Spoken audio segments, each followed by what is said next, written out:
નમસ્કાર મિત્રો, આજે આપણે હિસાબોની મેળવણી પત્રકનું ફરી એક દાખલાની ગણતરી કરીશું. દાખલા નંબર 39. એક કારખાનામાં કારખાના શિરોપરી ખર્ચાઓ વસૂલાત મજૂરીના 60% લેખે અને વહીવટી ખર્ચાઓ વસૂલાત કારખાનાની પડતરના 20% લેખે છે. કુલ ખર્ચા નીચે મુજબ આપેલા છે. માલ સામાન મજૂરી કારખાના ખર્ચા વહીવટી ખર્ચા આપણને આપેલા છે. ફક્ત આટલી જ માહિતી આપણને આપેલી છે.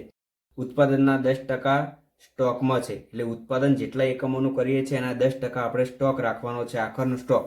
કુલ વેચાણ આપણને આપેલું છે 17,85,000 રૂપિયા.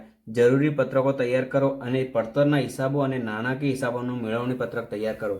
તો મિત્રો, જે આપણે અગાઉના દાખલા જે ગણેલા છે આની અંદર માહિતી ઘણી વધારે આપેલી હતી. આ દાખલાની અંદર એકદમ શોર્ટમાં માહિતી આપેલી છે, જેના પરથી આપણે દાખલાની ગણતરી કરવાની છે. આ દાખલો અલગ અલગ યુનિવર્સિટીમાં 3 વખત પૂછાયેલો છે. દક્ષિણ ગુજરાત યુનિવર્સિટીમાં 2014માં પૂછવામાં આવેલો હતો, સૌરાષ્ટ્ર યુનિવર્સિટીમાં 1994માં અને ઉત્તર ગુજરાત યુનિવર્સિટીમાં 2018માં આ દાખલો આ જ રકમ સાથે પૂછાયેલો છે. તો મિત્રો, આના પરથી સૌપ્રથમ આપણે પહેલા નફા નુકસાન ખાતું બનાવવું પડે, કારણ કે આપણને અહીંયા એક પણ પ્રકારનો નફો આપેલો નથી. તો પહેલા આપણે નફા નુકસાનની ગણતરી કરીએ. તો સૌપ્રથમ આપણને માલ સામાન કેટલું આપેલું છે? 7 લાખ રૂપિયા આપેલું છે. તો નફા નુકસાન ખાતામાં ઉધાર બાજુ માલ સામાન કેટલું લખીશું? 7 લાખ રૂપિયા.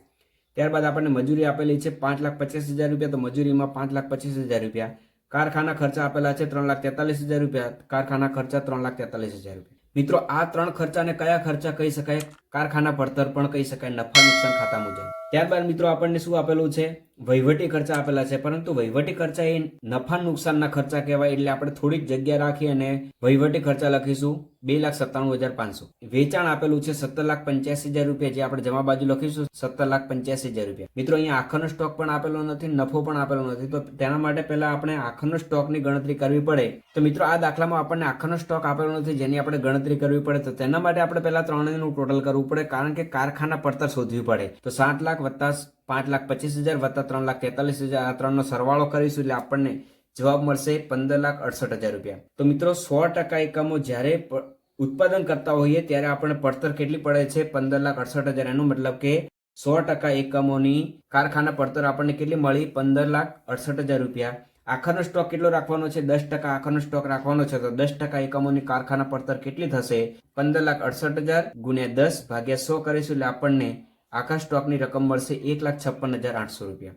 એ આખર સ્ટોકની રકમ આપણે જમા બાજુ લખીશું. હવે શું કરીશું? જમા બાજુનું ટોટલ કરીશું 19,41,800. એમાંથી ઉધાર બાજુનું માઇનસ કરીશું એટલે આપણને કાચો નફો મળશે 3,73,800. એ કાચો નફો આપણે નફા નુકસાન ખાતામાં જમા બાજુ લખીશું 3,73,800. એમાંથી ઉધાર બાજુ આપણે શું લખેલું છે? ફક્ત વહીવટી ખર્ચા લખેલા છે 2,97,500. એ બાદ કરીશું એટલે આપણને ચોખ્ખો નફો મળશે 76,300 રૂપિયા. તો મિત્રો, આ દાખલાની અંદર આપણને નફા નુકસાન ખાતા મુજબનો ચોખ્ખો નફો આપણને મળી ગયો છે. ત્યારબાદ મિત્રો, આપણે પડતર પત્રક તૈયાર કરવાનું છે. તો પડતર પત્રક તૈયાર કરવા માટે ફક્ત આપણને 4 માહિતી આપણને આપેલી છે. પ્રથમ આપણને માલ સામાન આપેલું છે 7 લાખ રૂપિયા. તો માલ સામાન 7 લાખ રૂપિયા.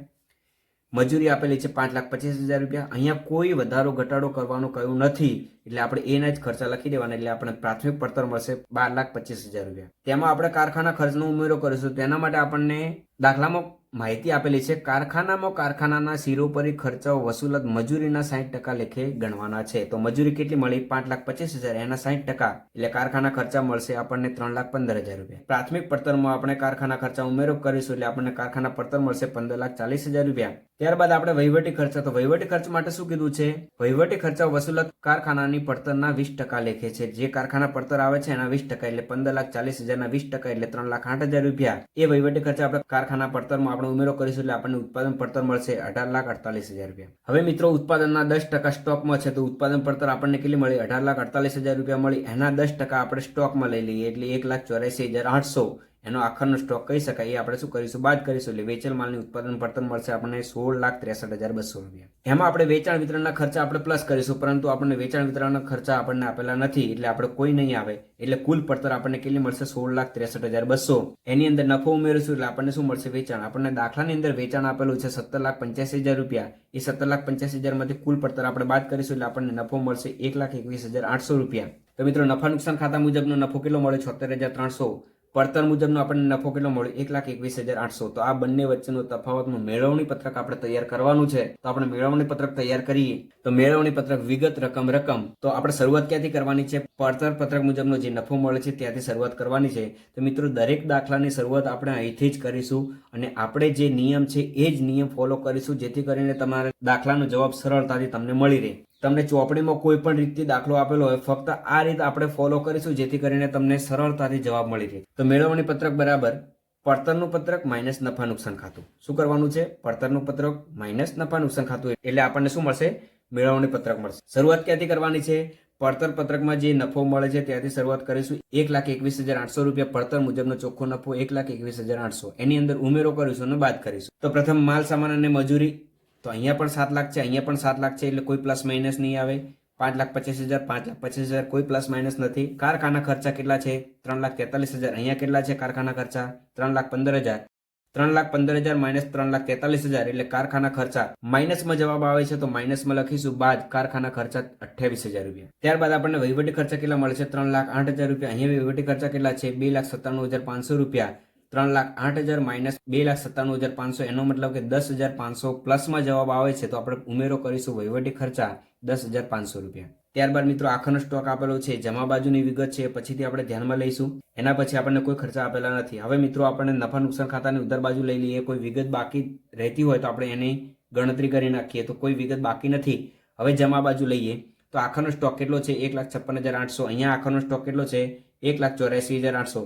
તો 1,84,800 માઇનસ 1,56,800 એટલે કે પ્લસમાં જવાબ આવે છે 28,000 રૂપિયા. તો જમા બાજુ છે એટલે આપણે વિરુદ્ધ અસર આપવાની. પ્લસમાં જવાબ આવે તો બાદ કરવાનું, બાદમાં માઇનસમાં જવાબ આવે તો પ્લસ કરવાનું.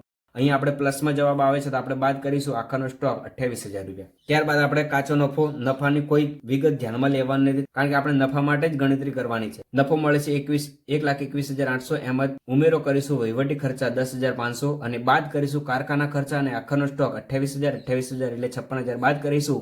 1,21,800 વત્તા 10,500 માઇનસ 56,000 એટલે નફા નુકસાન મુજબનો ચોખ્ખો નફો આપણને મળશે 76,300 રૂપિયા. મિત્રો અહીંયા પ્લસ માઇનસ કરીશું એટલે જવાબ કેટલો મળે છે? 76,300 રૂપિયા, જે આપણે નફા નુકસાન ખાતામાં ઉધાર બાજુ ચોખ્ખો નફો મેળવેલો છે. તો મિત્રો આ વિડીયો તમને સારો લાગે તો વિડીયોને લાઇક કરો, શેર કરો અને ચેનલને સબસ્ક્રાઇબ કરો. Thank you.